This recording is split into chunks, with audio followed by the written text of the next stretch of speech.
Congratulations on the film, you guys. Thank you very much. Amazing. I mean, it's thought-provoking yet also equally thrilling and nail-biting. Let's start with you. How did you get attracted to directing the film, Mr. Chris? Well, I was sent the film a couple of years ago, and I'd grown up thinking about a lot of these issues. My dad was a German refugee, and eventually he was a veteran as well.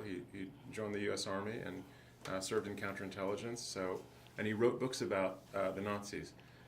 So I grew up with all this stuff, and in spite of the fact that, like, I started with American Pie, this was actually closer to what I have always been thinking about.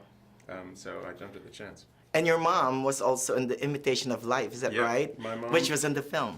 My mom is in the movie. She's in the movie within the movie. And it's a needed movie because, I mean, you know, your mom in the movie plays a character that's not, she's pretending not to be. And she plays an African-American woman passing as white. And the people going to see the movie are Klaus Eichmann's son, the mass murderer's son, and a girl who doesn't know that she is Jewish. She's passing as white, as it were, as well. And you, Mr. Oscar, not only are you starring in the film, but you also produce. So tell us your interest in making the film. Well, once Chris and I started having conversations about the story and about the script and the direction that it was going to go in, I got very excited about it, and I got excited about the possibility of producing for the first time and actually having an active role in shaping the story. And you know, meaningless consultation, and so it was meaningful. That was really exciting to be able to do that, and luckily I had such a great collaborator, and the story is just absolutely fascinating and unfortunately quite relevant to what's happening nowadays. Correct. In my notes while watching the film, I wrote, "This is an amazing script."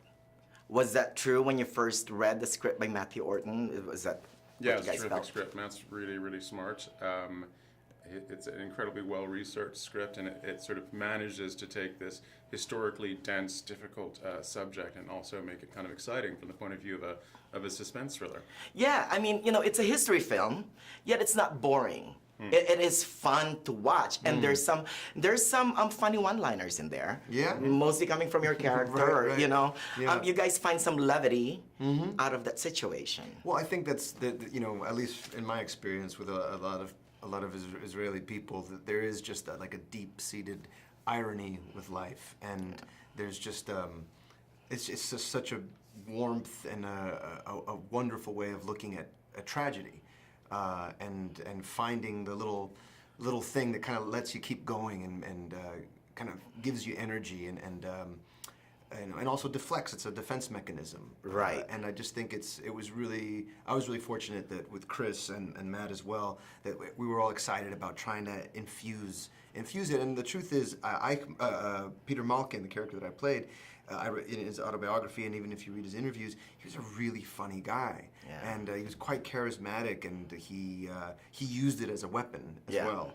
And so it was really fun to lace that into the movie. Like most people facing with that situation, they find humor, or humor becomes their crutch. That's amazing. Thank you guys. Thank you. Thank you. Thank you very much. As always.